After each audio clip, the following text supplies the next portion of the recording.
Parang bagong ano lang, labas sa banyo. Walang makeup, nagmadali lahat.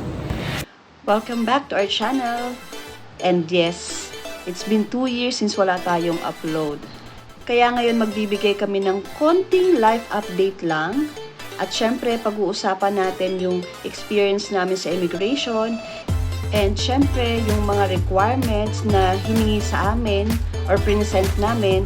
Because today, we're going to Taiwan! So, ayan. Immigration na kami. Hello. Hello. Guys, tapos na kami mag-check-in. Kasi wala naman talaga kami i-check-in. Bale, ang dala lang namin lahat ay hand carry. Papakita ko kung anong klase yung mga bags namin. Maliliit lang talaga. So, napunta na kami dun sa document check. Ang bilis lang. Kami agad. Tapos, walang tanong na kahit na ano. Tapos, nakuha na namin yung aming, ito. Nakuha na namin yung boarding pass namin. Ang bilis na. So, sana ganun din kabilis sa immigration. Ha? Kita-kits tayo dun sa immigration. Ay, hindi. Sa after na immigration. Immigration.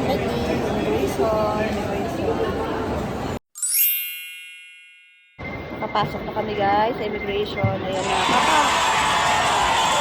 Papasok na. sa last box. Ang vacation natin officially starts. Sunshine, sunshine, sunshine. I think I found it now. What I've been looking for. Isn't it beautiful? It's got my head up. Discuss tayo bits ng requirements. Requirements? Walang requirements. And hindi kami nagreklamo. Siyempre masaya kami na walang hiningi. Napaka-smooth. Pero siguro, Family hindi kasi. naman, as always, laging dadalhin yung return ticket, hotel booking, syempre passport. So, yun lang naman usually. Ito pa pala. Work. Walang hiningin, sa amin, printed na anything, wala. Talagang ang tanong lang sa atin, anong tanong sa'yo, Papa? Anong work ko? Anong work niya? Sabi ko, business. Ako rin tinanong rin ako, ano daw work ko. Syempre hindi ko na sinabi or inelaborate pa kung ano na makakuha na pang hingi. Sinabi ko na tumutulong ako sa business sa family business. Yun lang. Tapos, okay na. Tatak, ang bilis lang. Sa anak namin, ang bilis lang din. Picture, tapos tatak, gora na. Ganun lang kadali. Sana laging ganun. Actually, nag-prepare kami ng maraming documents kasi syempre medyo matagal na yung last na travel ko. Sila kasi nag-travel sila last year sa Thailand. Hindi ako nakasama kasi Bili ka pa isa? that time Bili ka pa isa? ano na siya? Ano ba tawag? Terminally ill. Bili kami isa. Actually, nung nakaalis sila papuntang Thailand, 2 days after yata, nawala na rin yung papa ko. Kaya sabi ko, okay lang na hindi ako nakasama nung nag-Thailand sila kasi at least nakapag-spend ako ng time sa mga huling araw ni Papa. Tapos yung Taiwan. Sa mga napapanood ko, hindi na rin talaga sila nagdadala ng mga printed na documents. Madalas naka-digital na. Kami naman ready naman kami. Nasa phone na yung mga documents if ever may hanapin sila. Yung Taiwan na to ay Pangalawa scheduled na to. na. Oo, actually scheduled na to last May sana, di ba? May ba yun? May. Paid Hindi na na yun. namin Paid natuloy. na yung tickets. Lahat na ba yan? Oo. Hotel, ticket, lahat. Oo. Pero buti na lang na-refund yung sa hotel. Pero yung ticket, guys, wala na, hindi na ako nakapag-refund. Yun pang-apat na tao. So, kasi nung time na yon ang bino ko, kaming tatlo at yung mama ko. So, ayun nung nasayang natin that time, pang-apat na tao.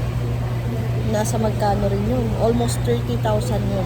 Pero yun nga, siguro talagang ngayon tayo makakapag-Taiwan. Nga pala peeps, welcome back sa aming channel at sa mga bago po sa aming channel, welcome po kayo.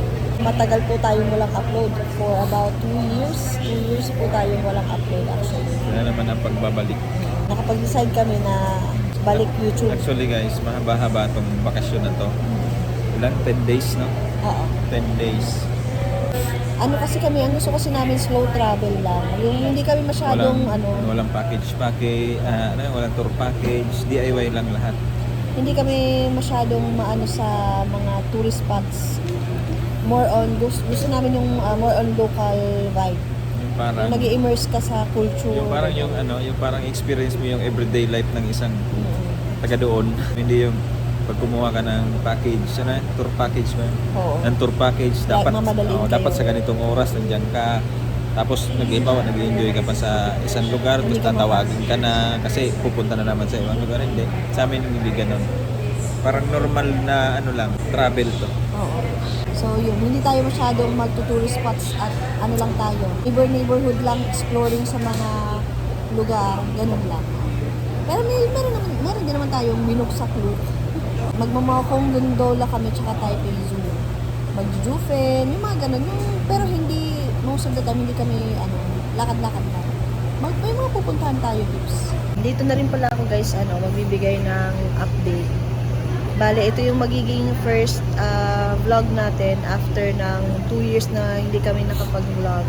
So, as of the moment pala, pips, naka-base na kami sa Pinas.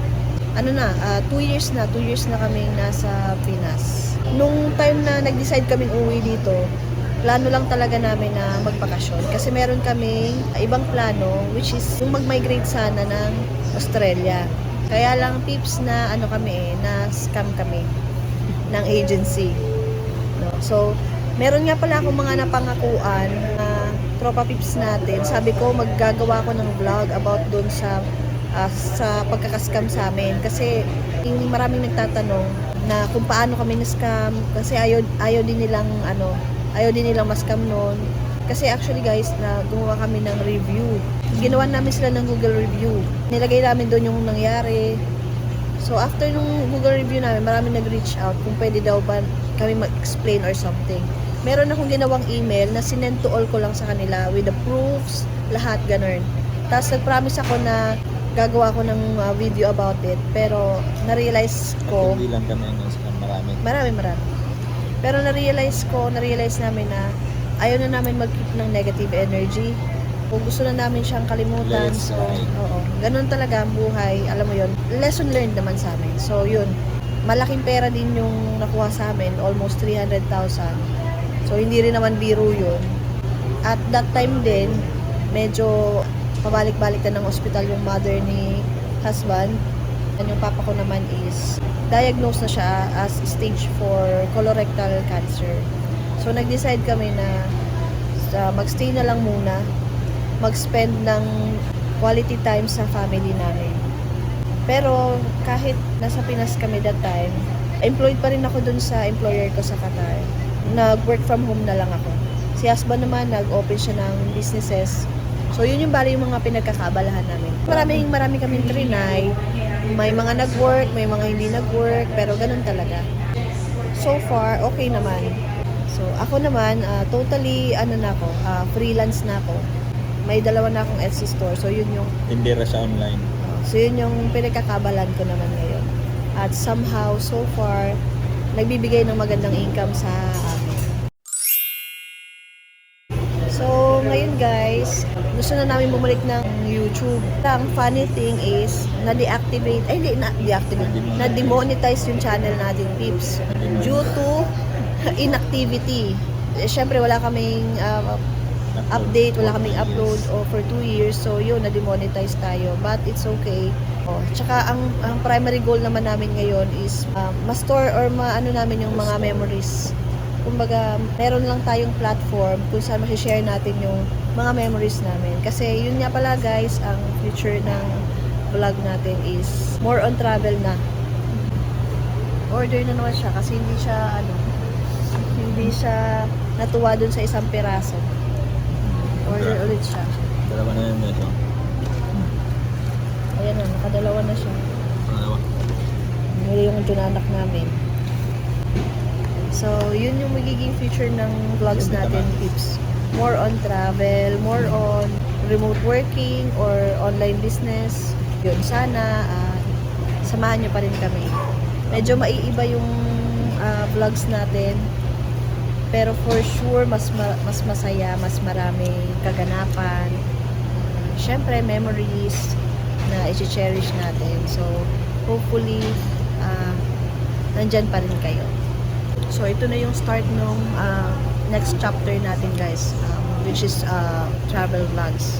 So, dito na namin tatapusin yung first vlog, which is more on life update lang. Tapos, see you in our next vlog, which is Taiwan vlogs na. Tapa, next vlog na. Nadali ka. Bye!